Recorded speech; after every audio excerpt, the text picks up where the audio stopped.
Hi YouTube, Darth here. This is Over Your Shoulder, a series where I follow unsuspecting Battlefield players and give what is usually unsolicited advice. Today's victim is community member Level-H4RP, a level 129 with some strong stats and a definite preference for the infantry game. As I follow Harp today, I'll call out all the good things, bad things, and things I might do differently. So let's take a look over Harp's shoulder. Alright, finally on the ground with Level-H4RP. Let's see what we got rocking here. The G36. Oh my. The reflex red dot sight, the laser sight, the heavy barrel, and the folding grip. I say oh my because I'm not unfamiliar with the setup as I've been playing with this weapon a little bit lately. Definitely a good choice for this map. There are a lot of longer range encounters, especially on the periphery of the center point. Let's see what we got going on the tabletop right now. Looks like we are in command of most of this side of the wall for the Chinese team. The US team will have some work to do here to get them back out of this. Very close round, the last round. It was only a 20-point difference. Right now, Harp is doing a good job of securing the perimeter around Charlie, making sure that there are no spawns and no extra enemies out there to be cleaned up. Taking a little bit of extra fire damage there, a little bit unnecessary. Doesn't matter though, it's only about 2 damage all in all. Sees this one is burning and starts heading up there, so great on him. You always want to keep an eye out for your next flag and target to hit. Looks like we are playing Assault, probably a good setup to be with the G36. You'll end up taking a lot of extra damage in those little firefights with the G36 because of that lower rate of fire. And looks like his teammates are already on top of this, so might not be much to do here. Start thinking about the next thing to do. You've got Charlie, Delta, and Echo checked off for the Chinese team, so it might not be a bad idea to try and hit Alpha or Bravo, or whichever one is closer to you. Again, let's take a look at the tabletop. Could possibly go help over at Alpha, would probably be my next move. We can see that there's a tank here. Probably not much we can do about that, other than stay alive. Oh, we got out. Let's see if we can grab this from the enemy. And it looks like teammates did. A big switch there. Whenever you see a vehicle turn white on the minimap, the enemy got out, so you might be able to get it from him. It's even worth trying to grab it if you don't know where the occupant is. So Harp's been doing a really good job of finding himself in the action. Of course, that means healing up as well, especially with the G36. And even though he's playing Assault on this map, I probably tend to play a little bit more of the Engineer class on this just because there are so many vehicles on this map. For example, right now Harp can't do anything about any vehicles that pull up in front of him other than hide. So it looks like we're charging into Bravo here. Probably the next best point. There's a little sewer entrance that I like to use here that I'd probably be making use of. But with that tank on the map, might not be a good choice. That friendly tanks just died to something, not sure what. Could be some enemies with rockets up on top of the walls here. Might want to take a look and see if we can clear them out. G36 probably wouldn't be my favorite thing to try and charge in those towers with because it's not really a powerhouse at close range, as you can see right there. Back with Harp, we saw that Charlie was in motion. We can see that there's an enemy here on the minimap. Picks up one of them, sees the other. Manages to get off a shot there, but gets killed by a nearby enemy. Back with Harp, we can see that he's always jumping where the action is, so he's a real play the objective kind of player, which I really like. And it can get you a lot of kills just by finding yourself in the action in the thick of things. And it can sort of make you a better player, which is why I like playing the action so much. We can see that there's quite a few enemies on the minimap right now, one over to the right here, possibly jumping down from an unforeseen beacon. Looks like the enemy is getting cleaned up pretty well. Good catch there. The enemy wasn't spotted, but Harp managed to catch him with his Mark I eyeball. Not a really big fan of the G36 simply because I end up spending so much ammunition, or I end up trading in so many firefights. It's a low rate of fire weapon, but there are other weapons that just seem like they're so much better than it, like the AKU-12 for instance. On paper they're very, very subtly different, but it feels very different if you go in game. Give it a try sometime if you get the chance and you'll see what I'm talking about. The AKU-12 has a little bit more upfront firepower, while you have to really stand off like this with the G36. Does a good job of spotting those enemies on the minimap. Short up by a couple of friendlies here, and it looks like we are going to push over these rocks. I'd probably be pushing a little bit closer to something I could duck behind, simply because you make yourself a kind of a strong silhouette for enemies to see on top of rocks. Like I said about the strong silhouette, he's obviously spotted and taking a lot of extra damage here, and the enemy's probably hunting for him at this very moment, and manages to take him out just like that. So it looks like there continues to be action here at this point. Delta is almost always constantly in motion on this map for obvious reasons. It's the center of the map, so pretty much all the traffic flows here. The thing about fighting at Delta is you always have to be kind of worried about getting shot just like that from things that are on the extremity or from CQB weapons on the interior. So it looks like the US team has managed to turn this around a little bit. They managed to get A, B, and C, and they are currently up by 70 tickets. Does a good job of catching that guy swimming in the water. Rocket fails to take out the tower, but he knows where his enemy is, so his enemy would be smart to get out of there.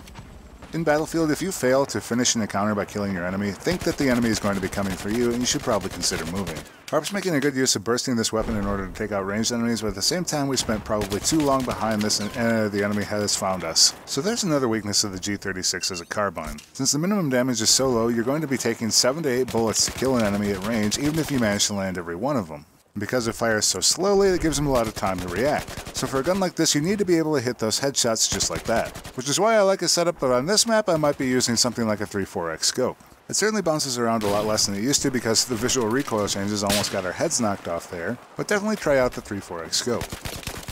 And this is really where this weapon shines, is sort of in this longer range firefight.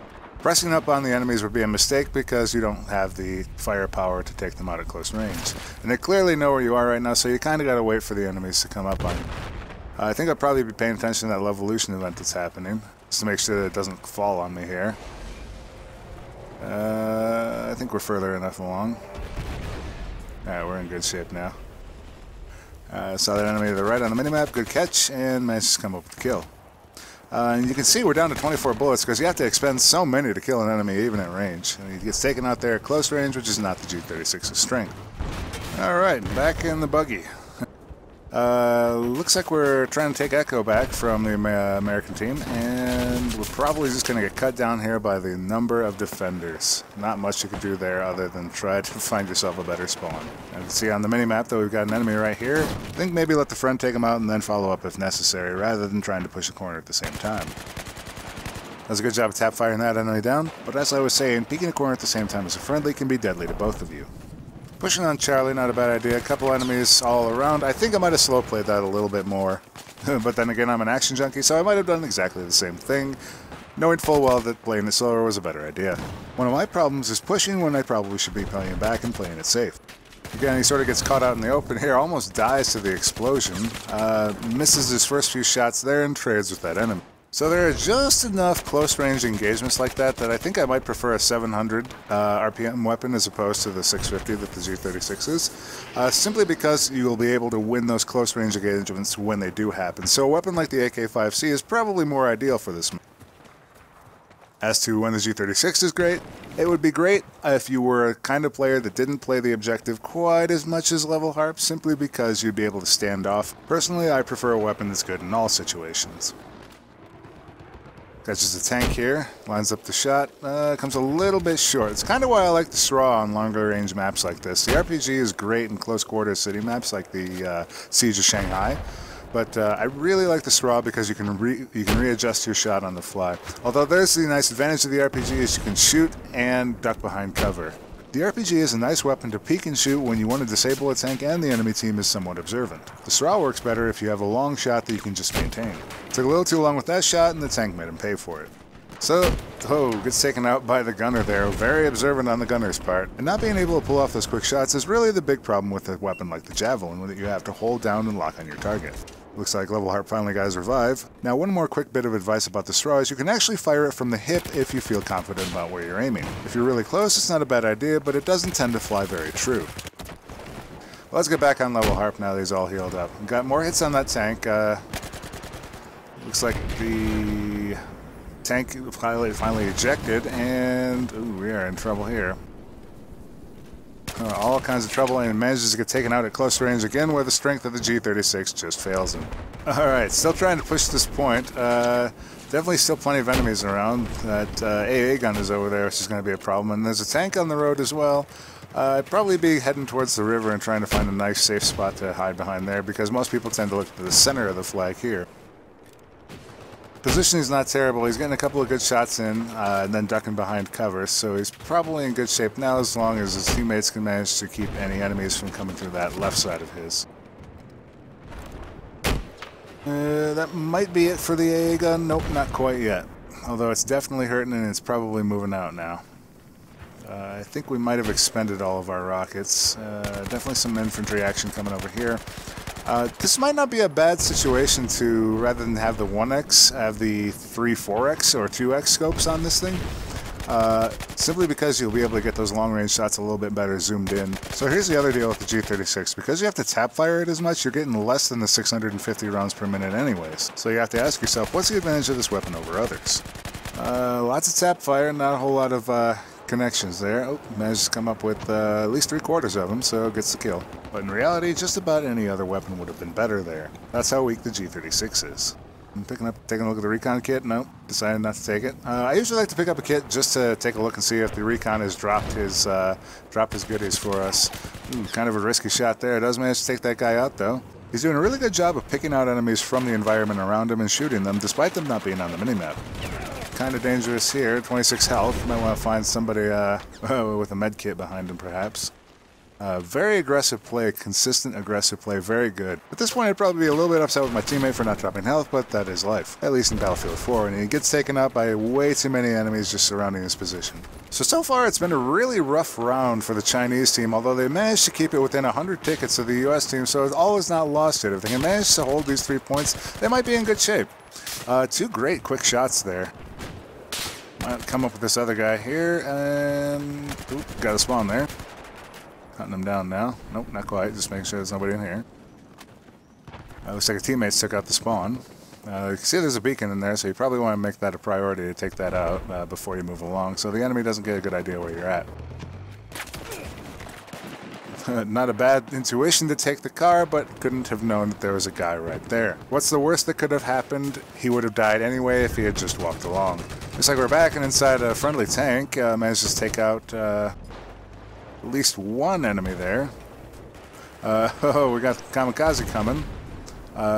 Looks like a friendly chopper manages to take that out along with the tank pilot before it manages to blow him up. I'm guessing based on their tags that he and Buckwild are in the same chat together. We've gone engineer now, so we're giving this teammate some good support. Not a whole lot to be done if the teammate's not going to stick around for any repairs. Apparently feels like he's really in danger. Notice that you can't repair while the thing is in motion. Like, you can get to safety and he can push you around, but you can't repair it if you're moving along like that. Alright, so now we got the tank repaired to about 80 health, which is about where I like to leave it. That's actually at 91. You don't have to repair a tank all the way up on normal simply because it'll get the rest of the way on its own. Of course, you can evaluate this if you're in combat or there's a tank pulling up and stay outside and give it a little bit more repairs, but honestly, most of the time you just need to get it to that 80 or 90 mark. Just took 30 damage there, probably an aircraft flying by and dropping a guided weapon.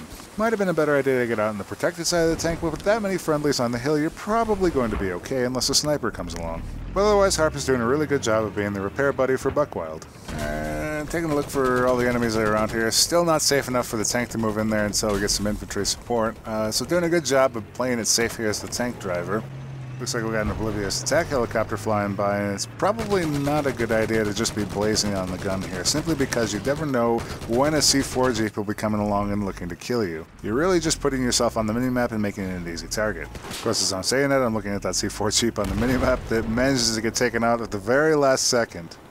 Alright, so taking the tower route here. Probably what I'd do here is try to clean this out if there's anybody in here, and then just jump down into the containers that are down there below.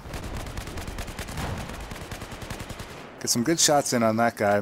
It takes about 27 rounds to do so. You doesn't see this guy down here. That guy probably should have had his number. Looks like teammate got taken out by the other infantry, and definitely a dangerous play to stick up here. Probably throw that grenade and just get out of here now. They know that you're here, so you could expect grenades and infantry to be coming up. I'd probably jump back down and try to help my tank buddy out. But it looks like a good number of his teammates are going YOLO here and going for it anyways. Got another Kamikaze C4 coming in. Not sure what the plan was there with that guy. Again, continuing to tap fire. He's got the right setup for it with the first shot recoil multiplier and the angled grip, but at the same time, I probably might consider using the stubby grip with the G36. The first shot recoil multiplier is already pretty low on the G36, and I probably would just want to get off a little bit of longer burst so I can manage to take down my target before they can run behind cover. That being said, with Harp's current situation on top of this tower, I would probably move along just because there aren't a lot of targets and because I know the enemy probably realizes I'm here and I'm in an exposed position. Looks like the Chinese team has taken pretty good control of this map so far. We've got about 60 ticket advantage and 4 points. If they can manage to hold on to this, they'll be in really good shape here for the rest of the game. Notices this Recon's little beacon on the map and is moving to take it out. As a recon, I usually like to just keep moving and never stay near my equipment unless it's giving me an advantage like it tugs with. Good intuition to notice the rest of the squad here. See that these guys are doomed in a typical crappy grenade bounce courtesy of Battlefield 4.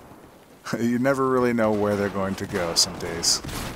So I like to save my grenade for this ladder opening into the sniper tower. It's an easier bounce to land and it accomplishes 2 goals. If the defenders jump out, I win the tower. If they don't, I still win when they explode into a million chunky bits. Either way, I win, and it feels great. Of course, for that situation, you probably want to use an M67 frag grenade. If soldier's too fat to get through there, let's see what we got going on in the tabletop. Currently, the US team is only in charge of A, and it looks like the Chinese are going to come away with this map. Taking a look into this other tower, perhaps there's another enemy we didn't see here. Maybe just be trying to get a better view on A. Try to cover the spot between here. No enemies to be seen here. At this point, probably just wrapping up the match. About 130 ticket advantage, and the US team shows no strong signs of a rally. It looks like they're pushing a little bit on the point we just came from, but I don't see how they're going to win this at this point unless they all of a sudden they turn it around completely and get 4. A little bit of motion over there at E. Still good tap fire, and I probably would have stayed a little bit closer to this cover here simply so you could avoid some of the extra reprisal damage he's taking right now. Not a whole lot you can do right now other than just die. Alright, grabbing a jeep from the spawn, probably going to go head to Echo and try to take that back from the enemy team.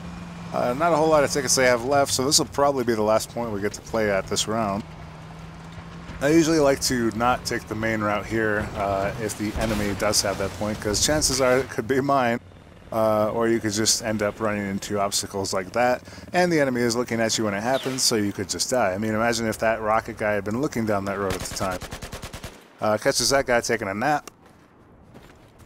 Takes a look around, make sure there are no spawns or spawn beacons back here. Not a bad idea. You can see that your teammates have it wrapped up a little bit there. It's not a bad idea to clean out the periphery if your teammates have the general point or are pushing the point itself. It doesn't look like they're actually on the flag, which is kind of disconcerting. Do keep in mind that if you're pushing a point, it does behoove you to be on top of the actual point, otherwise you just get enemies spawning in. And it's wrapping up pretty quickly here. The US team was ahead for a short while, but the Chinese team just overcame them, and that is game over. A great effort by Level-H4RP as he managed to consistently play the objective for the majority of the round. While the G36 wouldn't be my first choice of weapon, in talking with him a bit after the round, he confirmed that he was just working on unlocks. My advice to Harp would be to probably stick to cover a bit more closely and particularly consider when to push and when to hold back. Of course, when I figure out how to do this for myself, I'll let you know. Otherwise, solid gameplay if a little over-aggressive at times.